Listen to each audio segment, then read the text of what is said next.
लक्ष्मण काका आणि तुमची प्रवासाची स्टोरी काय आहे. तर काकू म्हणाला की ते खरं तर ना तू भाऊंच्या तोंडूनच ऐक, मग त्याला खरं तर अर्थ आहे. शिवा, अगं त्याचे अनेक किस्से आहेत. भाऊ, पण त्यातला एक सांगा ना कुठला तरी जो आम्हाला आयुष्यभर लक्षात राहील. करेक्ट. खरं म्हणजे असं काही एक किस्सा सांगता नाही येणार. म्हणजे माझं आणि लक्ष्मणचं नातं असं एका किस्स्यात किंवा एका गोष्टीत नाही सांगता येणार. खरं म्हणजे मी आणि लक्ष्मण जेव्हा या शहरात आलो तेव्हा आमच्याकडे काहीच नव्हतं. हा, पण एकमेकांची साथ होती. मला वाटतं तेव्हा लक्ष्मण तू शिकत होतास नाही का रे? तू अर्धवट राहिलेलं शिक्षण पूर्ण करत होतास. बरोबर आहे. आणि तुम्ही ते नोकरीच्या शोधात होतात. हो, नोकरीच्या शोधात होतो खरं. मग एक दिवशी मी ठरवलं की आता बिझनेस करायचा. आणि मग लक्ष्मण माझ्या पाठीशी असा खंबीरपणे उभा राहिला. माझं स्वप्न ते लक्ष्मणचं स्वप्न झालं. पुढे लक्ष्मणनी त्याची सगळी स्वप्न मागे टाकली. नाही या भाऊ, असं असं काही नाहीये. लक्ष्मण, मला कळत नाही का रे? माझं आणि सीताचं जेव्हा लग्न झालं तेव्हा लक्ष्मण सीताला सुद्धा घरात मदत करायचा आणि एकीकडे बिझनेस मध्ये मला मदत करायचा. शिवा, खरं म्हणजे तो सगळा काळ आमच्या तिघांसाठी अगदी वनवासासारखाच होता. पण आम्ही एकमेकांच्या साथीनं बाजी मारली.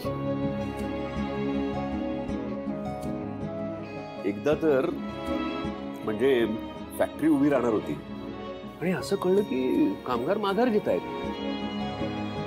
त्या दिवशी रात्री लक्ष्मण स्वतः त्यांच्या वस्तीत गेला, त्यांना सगळ्यांना समजावलं आणि घेऊन आला त्यांना. असं झालं होतं खरंय, पण यापेक्षा खूप मोठ्या गोष्टी भाऊंनी केल्यात. भाऊना मला सांगायचं की तू जा जेवून घे, माझं झालंय जेवून.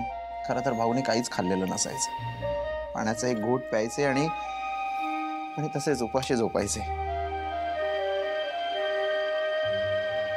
असं काही नाहीये रे. काय भाऊ, पाहिलंय सगळं, सगळं लक्षात आहे माझ्या. म्हणजे बघा ना की एका घरात दोन भावंड भांडत नाहीत, वाद घालत नाही, तसं घर नाही सापडणार. दुर्मिळ आहे. माझ्या डोक्यावर हा कल्पवृक्ष माझ्या डोक्यावर सावली धरून उभा होता म्हणून हे सगळं शक्य झालं मला.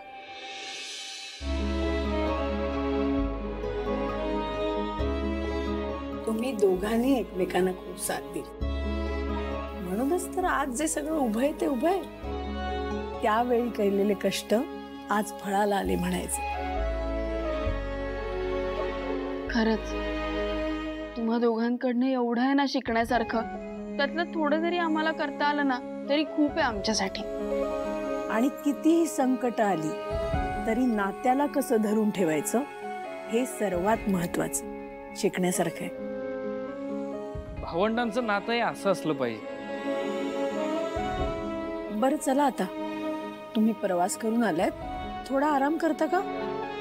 हो, आराम करायचा आणि आपल्या गप्पा राहिल्यात.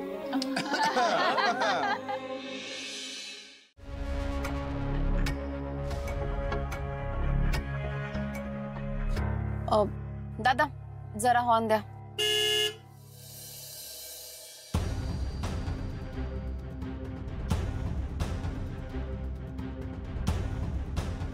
ये बस. दादा, जरा बाहेर थांबा. काय छान सुरू आहे सगळं. हो, काही हरकत नाही. नाही, माझी कशाला काही हरकत असेल. पण कुणाच्या जीवावर? चंदन पुरवतो का पैसे? पुरवतोय ना.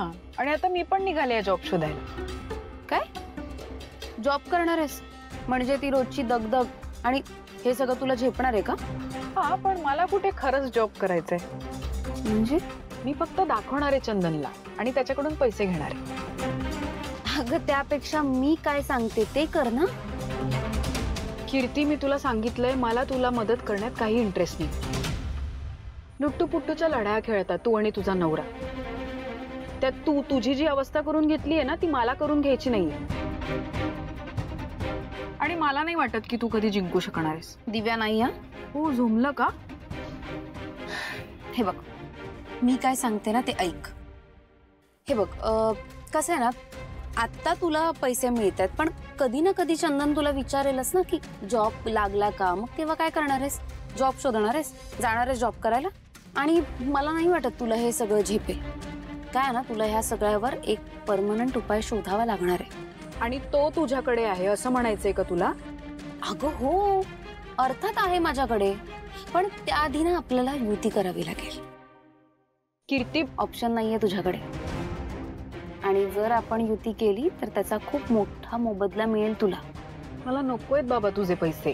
ठीक आहे, पैसे नको घेऊस, पण तुझं राहतं घर जर तुझ्या नावावर झालं तर? काय? कसं? आहे एक प्लॅन. पण माझं घर माझ्या नावावर झालं तर असा काय फायदा होणार आहे मला? मी तिथेच राहते ना शेवटी. आता सगळंच मी सांगू? बरे ठीक आहे, ऐक. जर तुझं राहतं घर तुझ्या नावावर झालं तर तुझ्या घरात तुला राबावं लागणार नाही ना.